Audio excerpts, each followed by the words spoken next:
CTET के लिए आवेदन करते समय आपको 2 लैंग्वेज सेलेक्ट करना होता है। अगर आप यूपी टेट या फिर किसी भी राज्य स्तरीय शिक्षक पात्रता परीक्षा में सम्मिलित होंगे तो वहाँ की राज्य की जो भाषा है, अगर उत्तर प्रदेश की बात करें तो हिंदी यहाँ पर कंपलसरी है, और सेकंड लैंग्वेज में आपको इंग्लिश, उर्दू और संस्कृत में से तीनों में से कोई एक ऑप्शन को चुनना होता है। लेकिन जब आप सीटेट के लिए आवेदन करते हैं तो इसमें दोनों लैंग्वेज के ऑप्शन आपको मिलते हैं, यानी कि दोनों लैंग्वेज कोई भी कंपलसरी नहीं है, आप कोई भी 2 लैंग्वेज, कोई भी 2 भाषा आप चुन सकते हैं। बहुत से अभ्यर्थियों के मन में ये कन्फ्यूजन रहता है कि सीटेट में आवेदन करते समय हम हिंदी लें, संस्कृत लें या फिर इंग्लिश लें या फिर कोई और भाषा लें। आखिर इसका आधार क्या होना चाहिए, किस आधार पर हम तय करें कि हमें कौन सी भाषा का चयन करना है। इसी मुद्दे पर पूरे डिटेल में बात करेंगे, अंत तक जुड़े रहिएगा। नमस्कार दोस्तों, मेरा नाम है नीरज और आप देख रहे हैं करियर बिट यूट्यूब चैनल। अगर आप इस चैनल पर पहली बार विजिट कर रहे हैं तो इसको सब्सक्राइब करते हुए बेल आइकन को प्रेस करना ना भूलें।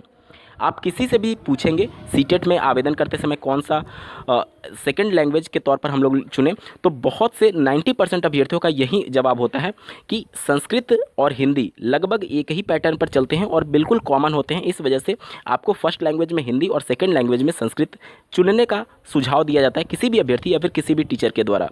लेकिन ये सुझाव बहुत से अभ्यर्थियों के लिए नकारात्मक फैसले के तौर पर उभर करके आता है। बहुत से अभ्यर्थी दूसरों के कहने पर Sanskrit as a second language select तो कर लेते हैं, लेकिन परीक्षा में जाकर के वो पछता रहे होते हैं कि गलती से उन्होंने संस्कृत सेलेक्ट कर लिया, इसके अलावा इंग्लिश या फिर किसी अन्य भाषा को सेलेक्ट करना चाहिए था। तो आखिर आधार क्या हो?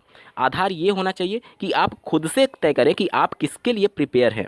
कहने का मतलब कि अगला बंदा जो भी बोल रहा है उससे बेहतर ये है कि आप खुद देखें प्रीवियस ईयर पेपर को देख करके कि किस में आप कंफर्टेबल हैं।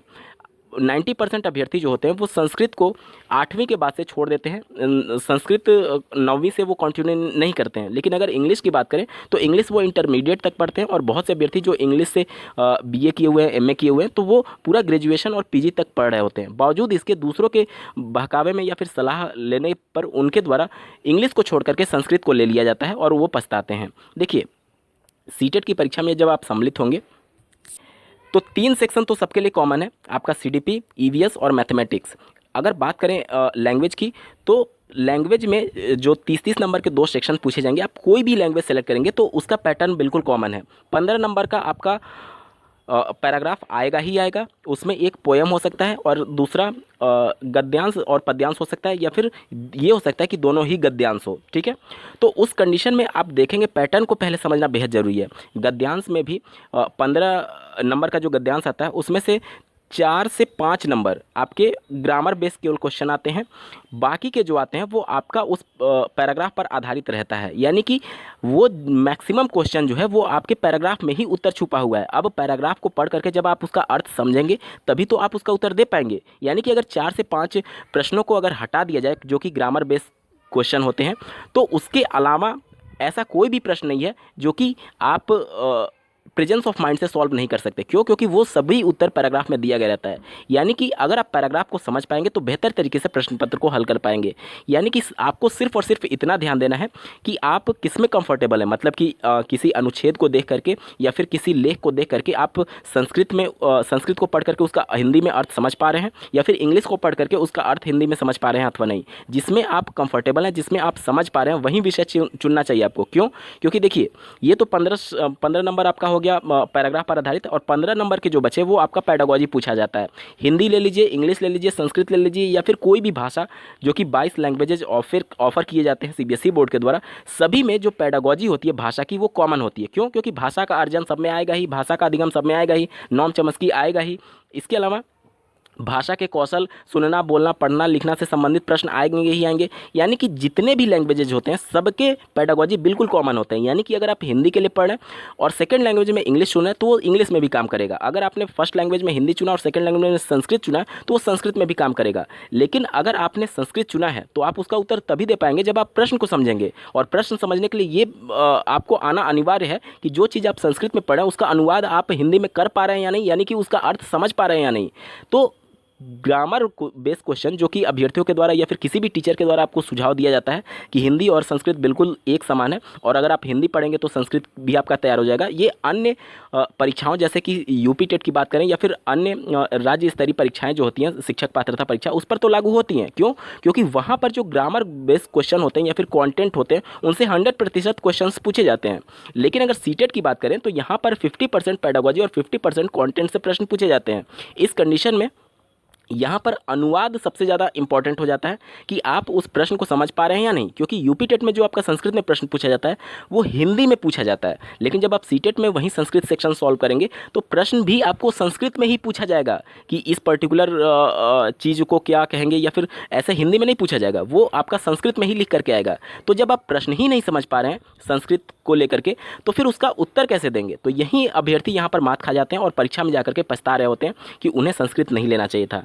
तो यहाँ पर मैं पूरा फैसला आपके ऊपर ही छोड़ रहा हूँ, क्योंकि आपसे बेहतर आपको कोई नहीं जान सकता, ना तो मैं बता पाऊंगा और ना ही कोई भी टीचर बता पाएगा कि आप किस में ज़्यादा सक्षम हैं। आप खुद से एनालाइज करिए। सीटेट दिसंबर 2021 में कुल 23 शिफ्ट में ऑनलाइन मोड में पेपर का आयोजन किया गया था, जिसमें से मैक्सिमम पेपर सोल्यूशन प्रोवाइड करा दिया गया है। कैरियर बिट के ऑफिशियल प्लेलिस्ट में जाइएगा, वहाँ पर जा करके आप सभी सब्जेक्ट्स का डेट वाइज और shift wise paper solution complete देख पाएंगे आप।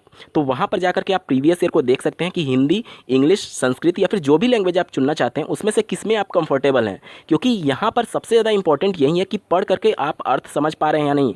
क्यों? क्योंकि मैक्सिमम जो क्वेश्चन पूछे जाएंगे वो आपके पैराग्राफ पर आधारित पूछे जाएंगे और साथ ही साथ पैडागोजी पर आधारित पूछे जाएंगे, और पैडागोजी तो कॉमन आप पढ़ रहे हैं, हिंदी, अंग्रेजी, संस्कृत सबके लिए कॉमन पढ़ रहे हैं। अब उसका अर्थ समझ पा रहे हैं या नहीं, उस प्रश्न में क्या पूछा जा रहा है, ये ज़्यादा इंपॉर्टेंट है। और ये तभी आप कर पाएंगे जब आपको अनुवाद आता होगा, चाहे इंग्लिश से हिंदी में ट्रांसलेट करना या फिर संस्कृत से हिंदी में अनुवाद करना, तभी तो आप उसका अर्थ समझ करके उसका जवाब दे पाएंगे।